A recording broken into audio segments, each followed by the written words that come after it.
Hello बच्चों, the reaction P4 plus 3NaOH plus 3H2O gives us 3NaH2PO2 plus PH3। ये यहाँ पर दा हुआ द रिएक्शन टाइल रिएक्शन दिया the reaction is an example of option A disproportionation reaction, option B neutralization reaction, option C double decomposition reaction and option D pyrolytic reaction। तो इस question का की कॉन्सेप्ट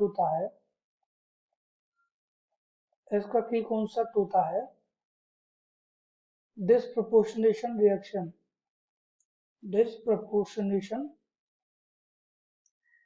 रिएक्शन। तो चलिए शुरू करते हैं। सबसे पहले जानते हैं कि डिस्प्रपोर्शनेशन रिएक्शंस क्या होती हैं। ओके, सो डिस्प्रपोर्शनेशन रिएक्शंस वो रिएक्शन होती हैं जिसमें कोई वन एलिमेंट का ऑक्सीडेशन भी हो रहा हो और रिडक्शन भी हो रहा हो, तो वो स्पीशीज होती है disproportionation reaction, oxidation as well as reduction of the same element। Okay, तो देखिए रिएक्शन होता है P4 plus 3NaOH plus 3 water gives us 3NaH2PO2 plus PH3। तो बेसिकली ये प्रिपरेशन होता है PH3 का फॉस्फोरिन का। तो P4 तो होता है, P4 में फॉस्फोरस की ऑक्सीडेशन स्टेट जीरो होती है क्योंकि एलिमेंटल फॉर्म है, एलिमेंटल फॉर्म में जीरो ऑक्सीडेशन स्टेट होती है। अब बात करते हैं P4 में ऑक्सीडेशन स्टेट जीरो है, कैलकुलेट करते हैं NaH2PO2 में फॉस्फोरस की ऑक्सीडेशन स्टेट।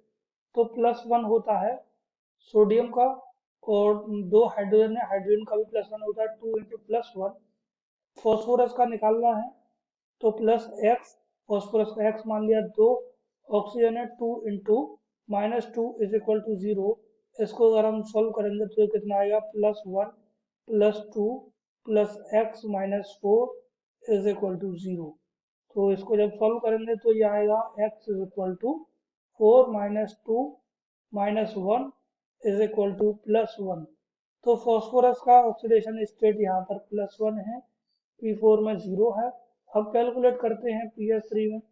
तो PH3 की अगर हम बात करें फॉस्फोरस का निकालना, तो इसको x माना, 3 हाइड्रोजन हैं, 3 × +1 = 0।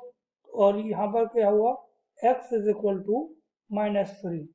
तो फॉस्फोरस का ऑक्सीडेशन स्टेट -3 है। तो एक बार क्या हुआ, 0 से +3 भी हुआ, 0 से +1 हुआ और 0 से -3 भी हुआ।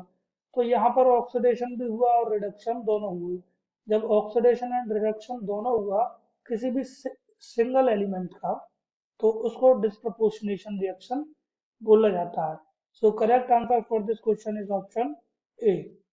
देखिए बात करें न्यूट्रलाइजेशन रिएक्शन की, तो न्यूट्रलाइजेशन रिएक्शन में क्या होता है, एसिड करता है रिएक्ट बेस से और सोल्ट प्लस वाटर बनाता है। तो वाटर तो रिएक्टेंट में ही है, तो प्रोडक्ट में तो है नहीं, तो ये एसिड बेस में रिएक्शन नहीं होती है, सो ये न्यूट्रलाइजेशन रिएक्शन नहीं होती है। अब बात करते हैं डबल डिकम्पोजिशन रिएक्शन के बारे में। तो डबल डिकम्पोजिशन रिएक्शन में क्या होता है, कुछ इस तरीके से रिएक्शन होती है, AB + CD से बनता है AD + BC। तो कुछ इस तरीके से रिएक्शन होती है। तो लेकिन इसमें ऐसा कुछ नहीं हो रहा है, 3 रिएक्टेंट हैं, 2 प्रोडक्ट बन रहा है, डबल डिकम्पोजिशन रिएक्शन नहीं है। Okay, option C is incorrect. Option D है pyrolytic reaction. Pyrolytic reaction heat की प्रेजेंस में होती है और ये जो है इस हीट की प्रेजेंस में नहीं हो रही है, इसीलिए ऑप्शन डी भी आपका इनकरेक्ट हुआ। So correct answer for this question is option A. I hope you understood it well. Best of luck.